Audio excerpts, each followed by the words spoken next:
नमस्कार, आप देख रहे हैं बिहार न्यूज 7। अंतिम चरण में होने वाले विधानसभा चुनाव के लिए पूर्णिया में सोमवार को सबसे अधिक प्रत्याशियों ने नामांकन पर्चा दाखिल किया है। सदर विधानसभा से 5 और कसबा विधानसभा से 7 प्रत्याशियों ने अपना नामांकन दाखिल किया। सोमवार को सदर विधानसभा से नामांकन करवाने वालों में वर्तमान विधायक सह एनडीए प्रत्याशी विजय खेमका ने अपना नामांकन दाखिल किया है। नामांकन के दौरान उन्होंने कहा कि इस बार पुनः बिहार की जनता भारी मतों से एनडीए को जिताकर बिहार में एनडीए की सरकार बनाएगी।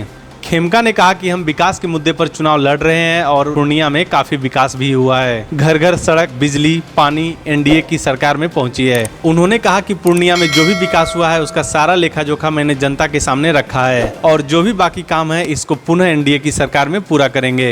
माँ पूरन देवी का आशीर्वाद लेकर के और हमारे राष्ट्रपिता महात्मा गांधी और जयप्रकाश नारायण का जो स्मारक है उन्हें नमन करके और पूर्णिया की महान जनता का आशीर्वाद लेकर के आज मैंने एनडीए प्रत्याशी के रूप में, भारतीय जनता पार्टी के उम्मीदवार के रूप में आज मैंने नामांकन किया है और जनता का पूरा विश्वास ही नहीं आशीर्वाद है कि इस बार पुनः भारतीय जनता पार्टी और यहाँ के पूर्णिया की जनता जो पिछले 2015 में 93,000 वोट उन्होंने दिया और लगभग 32,000 का अंतर रहा, इस बार पूर्णिया की महान जनता भारतीय जनता पार्टी के पक्ष में अपने ही रिकॉर्ड को पुनः ब्रेक करेगी और भारतीय जनता पार्टी का कमल पूर्णिया में फिर खिलेगा। सर, समस्याएं काफी है अभी पूर्णिया जो सदर में है और काफी समस्या है। देखिए, हम विकास के नाम पर चुनाव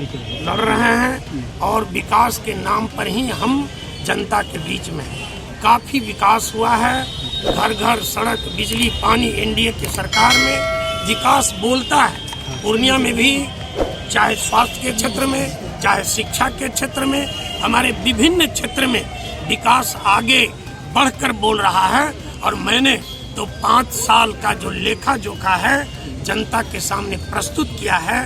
कितना विकास हुआ है, जो विकास हुआ है वो जनता के सामने में है और जो बाकी काम है उस काम को हम लोग पुनः एनडीए की सरकार में और पूर्णिया में जब कमल जनता खिलाएगी और निश्चित रूप में खिलेगा ही और चुनाव के पोल से पहले, प्रचार से पहले ही पूर्णिया की जनता ने मन बना लिया है कि एनडीए के प्रत्याशी को यहाँ जिताना है और कमल फिर से खिलाना है।